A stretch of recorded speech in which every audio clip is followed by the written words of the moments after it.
بریم ببینیم آنتالیا ارزش یه بار رفتن داره یا نه.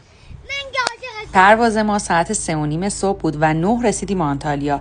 حتما اگر مثل ما بچه دارین پرواز مستقیم انتخاب کنید که اسیر و عبیر اتوبوس نشید. به محض رسیدن عشق و حال شروع میشه، چون آنتالیا اینطوریه که شما تمام تفریحات و خورد و خوراک و نوشیدنی ها داخل خود هتل و یه سفر ریلکسی به حساب میاد و نیازی نیست اصلا از هتل خارج بشین. هتل ما 3 تا پارک آبی برای بچه‌ها داشت. یکیشون که برای بچه‌های نوپا بود، کفشو فومی کرده بودن که حتی اگر خوردن زمینم آسیب نبینن. چون این هتل خانوادگیه، برای بچه‌ها امکاناتش فوله به نظرم. اکثر هتل‌ها یه استخر بزرگ سرپوشیده هم دارن. کلا از نظر من آنتالیا آب‌بازی و غذا و خورد و خوراک و بخور و بخواب و کلا یه زندگی لوکس یک هفته‌ایه و تمام خوراکی‌ها و غذاها و نوشیدنی‌ها فری و رایگان بود. با همون تور اولیه که شما حساب کرده بودین محاسبه میشد و شما هر چقدر دوست داشتید میتونستید بخورید. هیچ محدودیتی نداشت. از تفریحاتش هم کف پارتی، بازی‌های آبی، کلابای شبانه، کندیلند و کلی تفریح برای بچه‌ها و خانواده‌ها در طول روز ایجاد می‌کردن که شما یک هفته‌ای که توی هتلین حوصله‌تون سر نره. اکثر هتل‌ها هم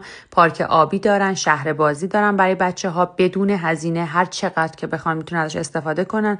ما لارا رفتیم خرید چون منطقه لارا بودیم، ولی توی هتل هم فروشگاه هستش که اکثرا گرونه و کسی خرید نمی‌کنه.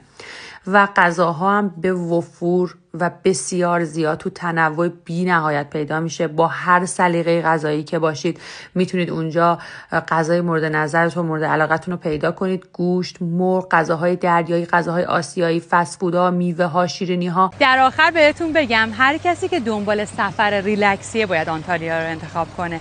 اگه دنبال این هستی که از هتل خارج نشین و غذا و نوشیدنی و کلاب و همه چی توی خود هتل باشه، اینجا برای شما بهشته.